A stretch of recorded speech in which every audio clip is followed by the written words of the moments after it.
Hey, Katie! We have The Clue of the Broken Locket. We are on Chapter 5, The Iron Bird.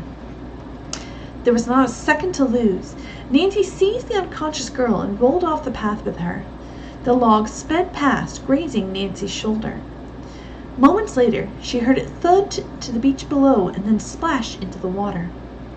As Nancy breathed a sigh of relief, her companion stirred and opened her eyes.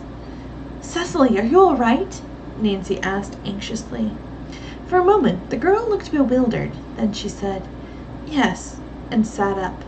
"I'm certainly thankful for that," Nancy exclaimed. The young detective rubbed her bruised shoulder and looked thoughtfully up the path. She wondered why the log had started rolling and remembered the twig she had heard crack. Had someone deliberately shoved the log on them? No one was in sight, and right now there was no chance of her finding out the answer to her question. "Oh, Nancy, you saved me twice," Cecily said weakly. "But please help me back to the cottage, and I'll tell you why I came here." The injured girl found it difficult to walk, but with Nancy's arm firmly supporting her, they slowly made their way through the woods. Dawn was breaking when the two girls reached the cottage. In the meantime, Bess and George had been awakened by the meowing cat and had become frantic over the missing girls. "What on earth happened?" Bess demanded. "You both look awful." The cousins were horrified upon learning that Cecily had been knocked unconscious. "Of course, I'm not sure that it was the person that did it," Cecily said quickly.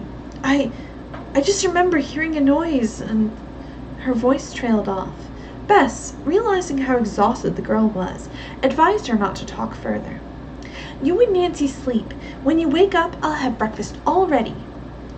Everyone agreed, and in minutes the four of them were sound asleep. It was after 9 o'clock when the girls sat down to the excellent meal Bess had prepared. Cecily said she was fine, regardless of the bump on her head. After they'd eaten, she smiled and said, "You all have been so wonderful to me. I know I can trust you completely, so I'm going to tell you 2 big secrets of mine. The first one concerns an iron bird." Nancy, Bess, and George leaned forward eagerly. Cecily explained that her story dated back to the Civil War. Her father's family had been wealthy at the time and was reputed to have hidden a large fortune just before hostilities started, so people thought that they had a large fortune. "I don't know much about my great-great-grandfather, except that he was a Northerner, and his first name was William. He and his wife were drowned trying to escape from New Orleans at the outbreak of the war. Their 3-year-old daughter, Amelia, was rescued and placed in an orphanage. An official there said the child had remembered only her first name and the fact that she used to live in a big pudding stone house on a lake. Also, Amelia was wearing a chain around her neck, a half of a gold locket with a thin paper under the picture rim. The paper had a message: 'Will, I hid your half of the fortune. Directions in the Iron Bird. Your brother, Simon.'"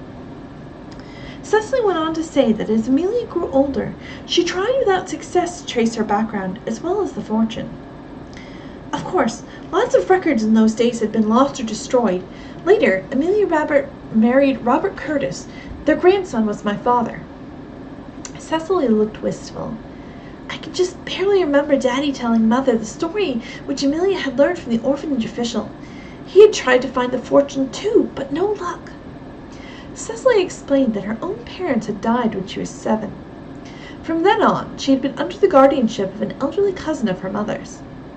Upon the cousin's death several years ago, Cecily had been left on her own. "At least," she said, "I still had my great-grandmother's half of the locket, and made up my mind to find the fortune myself if possible."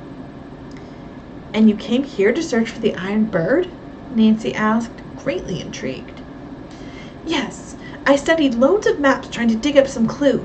Finally I came upon a really old map and found the name Pudding Stone Lake. I went on hunting and learned that Misty Lake here is the very same place. The name was changed." "How fascinating," Bess said. George added, "And you believe the Iron Bird may be connected with the stone house Amelia remembered? And that they're both in this vicinity?" Cecily nodded. "I have a strong hunch they are. The house on the bluff is all of stone, and it looks pretty old. So last night I decided to go out by myself and get a good close-up view of the place." She smiled ruefully, "but I didn't get very far." Cecily arose and went to her suitcase. From it she brought out the half of a small heart-shaped locket in Simon's note. Nancy's mind was racing. She mentioned the other red-haired girl and asked Cecily if she had a relative who resembled her closely. "Maybe that girl we saw is hiding here because she's searching for the same thing you are." "I don't know anyone who looks like me," Cecily replied. "I have no close relatives, but I may have distant cousins whom I don't even know." Suddenly, Cecily changed the subject. "Now that I'm here and all these strange things are happening, I admit I'm afraid to be alone. Would it be possible for you girls to stay here and help me solve the mystery?" The three grinned, and Nancy said, "I'd love to. How about you, Bess and George?" "I'm too intrigued to leave now," Bess answered, and George said, "I think, Cecily, that you and Nancy need a strong, athletic person around to keep guard. Maybe I can fill the bill." "Wonderful," said Cecily, "and now I'd like to tell you my other secret." She explained that she was engaged to a young man named Nico Van Dyke. He's a pop singer and leads his own combo, which is called the Flying Dutchman. "Oh, I love their music," said Bess, exchanging glances with Nancy and George. Now they understood why the young man who had been with Cecily seemed familiar. They had seen Nico's picture in newspapers and magazines. Cecily went on, "Nico is just starting to become famous, mostly because of his latest record. Polls show it to be a hit number, but the mystery is that his royalty payments don't match its popularity. Nico is suing the record company for withholding his rightful share of the profit." "Well, I should think he would," George said indignantly. Cecily said that the company denied any dishonesty. "I feel that Nico and I shouldn't get married while the lawsuit is pending.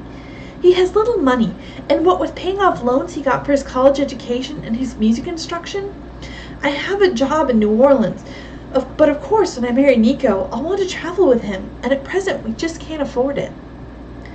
"That's a shame," Bess remarked. Cecily nodded. "Perhaps it's foolish of me to be too hopeful, but I thought if I could only find that treasure, then everything would be fine and Nico and I could get married." "Where is he now?" Nancy asked. "In Baltimore. He asked me to meet him at the White Mill restaurant." Cecily's eyes filled with tears. "Then he begged me to go with him to Baltimore and get married. When I wouldn't, he became angry and blamed everything on the Iron Bird. I was dreadfully upset. I'd like to try to reach him on the phone. Will you drive me to town, please?" "Yes, indeed," Nancy replied. "If we're going to stay here, we'll need food supplies and fuel. Also, I'll have to call Dad and let him know where we are." After tidying the cottage, the girls set off. When they reached the lane that led to the village, Nancy stopped. "What say we take a few minutes and drive up to the stone house?" The others were eager to go, so she drove straight along the top of the bluff. As they neared their destination, Cecily suddenly cried out, "Look! That sign ahead!" "Ooh,